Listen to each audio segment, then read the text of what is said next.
bagamat mas nakakataas ka dahil tao ka kaysa sa hayop. Kung ikaw naman ay hindi mo ginampanan ang dahilan kung bakit ka nilikha ni Allah subhanahu wa ta'ala, mas mababa ka kaysa sa hayop, kaysa sa tupa, kaysa sa kambing na nakatay para kainin ng tao. At least, ang kambing na nakatay para kainin ng tao ay nais sa katuparan niya ng maayos ang dahilan ng pagkakalikha sa kanya ni Allah subhanahu wa ta'ala. وَلَقَدْ كَرَّمْنَا بَنِي آدَمَ وَحَمَلْنَاهُمْ فِي الْبَرِّ وَالْبَحْرِ وَرَزَقْنَاهُمْ مِنَ الطَّيِّبَاتِ وَفَضَّلْنَاهُمْ عَلَى كَثِيرٍ مِّمَّنْ خَلَقْنَا تَفْضِيلًا.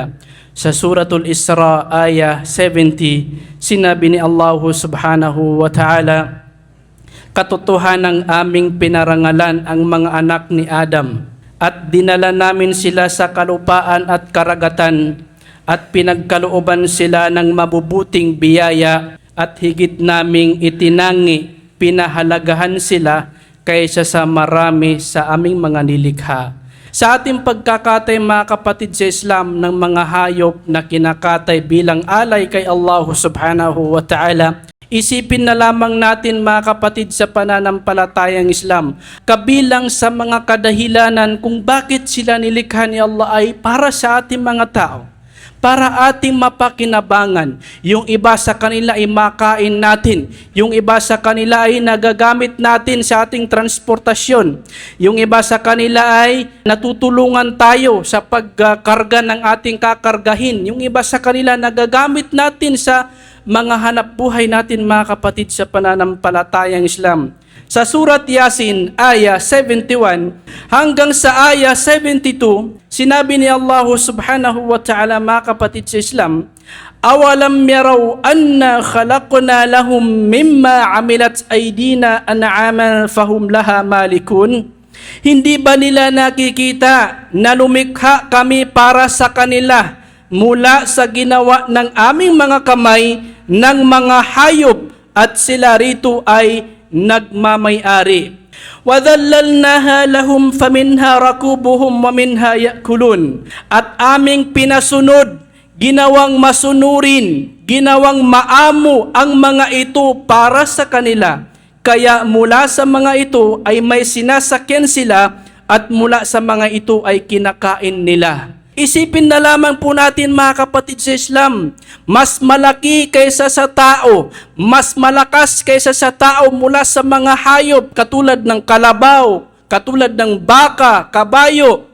Napapakinabangan natin mga tao mga kapatid sa Islam.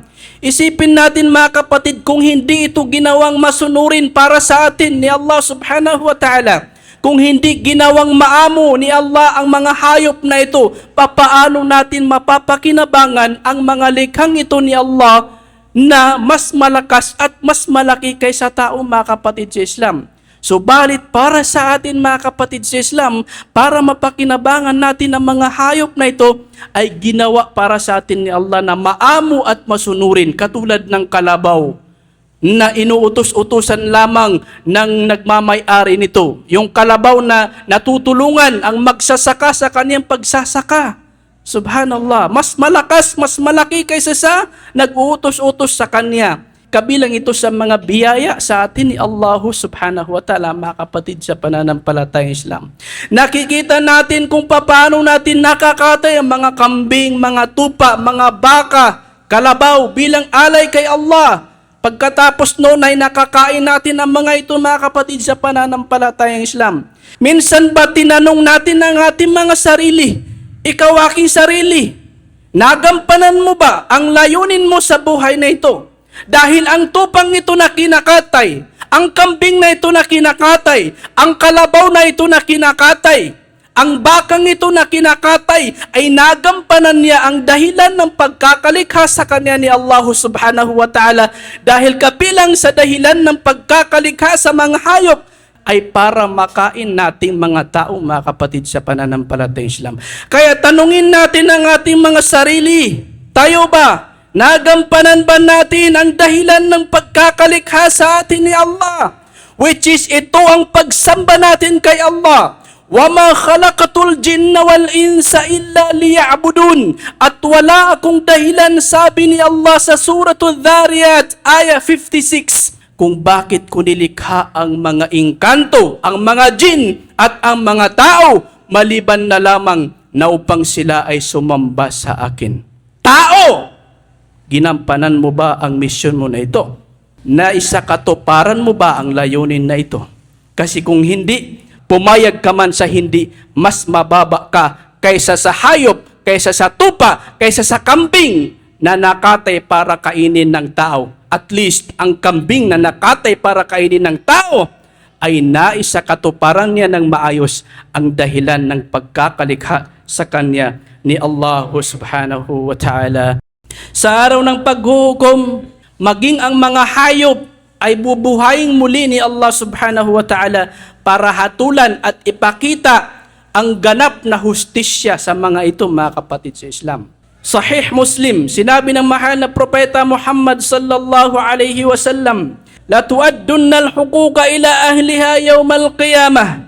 Talagang ibibigay ninyo ang mga karapatan sa kanilang mga may-ari sa araw ng paghuhukom, hanggang sa ang walang sungay na tupa ay makabawi, may bigay ang katarungan mula sa may sungay na tupa. Isipin natin yun, kahit hayop, hahatulan ni Allah subhanahu wa ta'ala.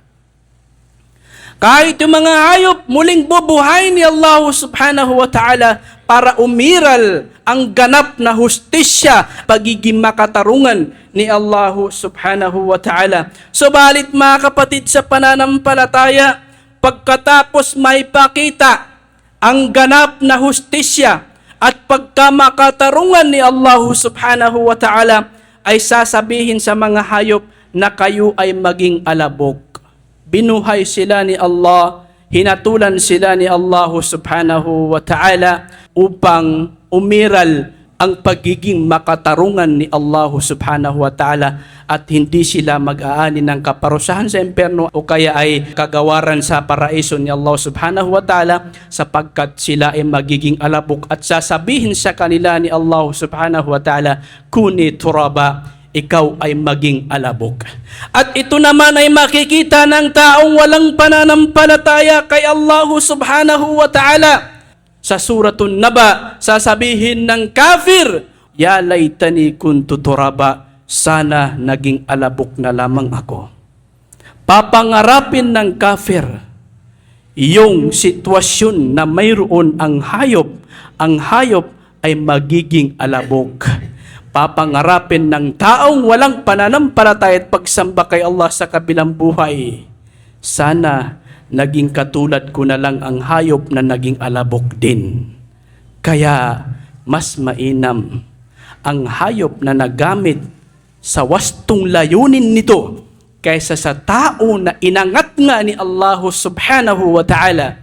Subalit siya naman ay hindi nanampalataya at sumamba kay Allah subhanahu wa ta'ala.